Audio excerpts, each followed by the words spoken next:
एक समय की बात है। महात्मा बुद्ध अपने शिष्यों के साथ मगध आए हुए थे। वहाँ एक चंदौसा नाम का एक मोची गांव के बाहर अपनी कुटिया बनाकर रहता था। उसके परिवार में उसकी पत्नी और 4 बच्चे रहा करते थे। चंदौसा की कुटिया के बाहर एक बड़ा सा तालाब था, जिसमें बरसात का पानी जमा हुआ करता था। चंदौसा सवेरे उठकर जब तालाब पर गया तो उसे एक कमल का पुष्प दिखाई दिया, जो दिव्य था। चंदौसा ने अपनी पत्नी फुलौरी को उस पुष्प के बारे में बताया। फुलौरी शांत स्वभाव की थी और पतिव्रता भी थी। फुलौरी ने तत्काल बताया, महात्मा बुद्ध यहाँ आए हुए हैं। शायद वह इस तालाब के पास से गुजरे होंगे, जिसके कारण यह फूल यहाँ हुआ है।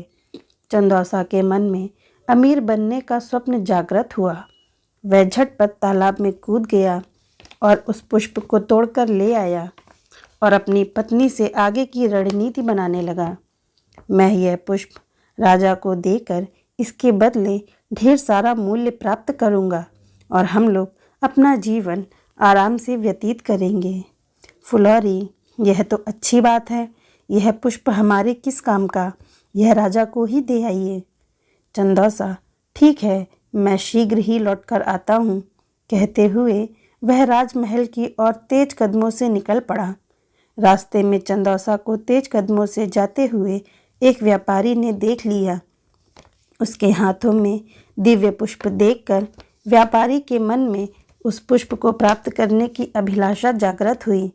व्यापारी आवाज़ देकर चंदौसा को बुलाता है और उस पुष्प का मूल्य पूछता है। व्यापारी उस पुष्प का मूल्य 2 स्वर्ण मुद्राएं देने के लिए तैयार हो जाता है, किंतु अंत समय में चंदौसा यह सोचता है, व्यापारी जब इस पुष्प का मूल्य 2 स्वर्ण मुद्राएं दे रहा है तो राजा अवश्य ही इसके अधिक मूल्य देगा। व्यापारी को ना करते हुए वह राजमहल की ओर दौड़ता हुआ चला गया। राह में राजा रत्नेश आते दिखाई दिए। चंदौसा ने उस पुष्प को राजा को दिखाया। राजा उस पुष्प का मूल्य 5 स्वर्ण मुद्राएं देने को शीघ्र तैयार हो गया।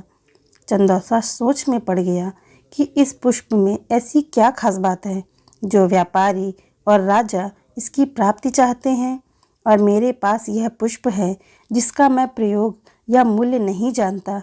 यह कितना मूल्यवान है, इसकी समझ मुझे नहीं है। एकाएक चंदौसा के दिमाग में बिजली सी कौंध जाती है। वह राजा को भी ना करते हुए महात्मा बुद्ध की शरण में जा पहुंचता है।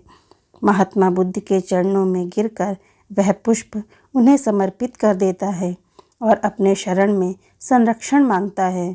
महात्मा बुद्ध चंदौसा को उठाकर हृदय से लगा लेते हैं और उसे अपने शरण में लेते हैं। चंदौसा को ज्ञान प्राप्त होता है। फिर वह अपने समाज में ज्ञान के माध्यम से समाज की पीड़ा हरने का प्रयत्न करता है और आजीवन महात्मा बुद्ध का शिष्य बन जाता है।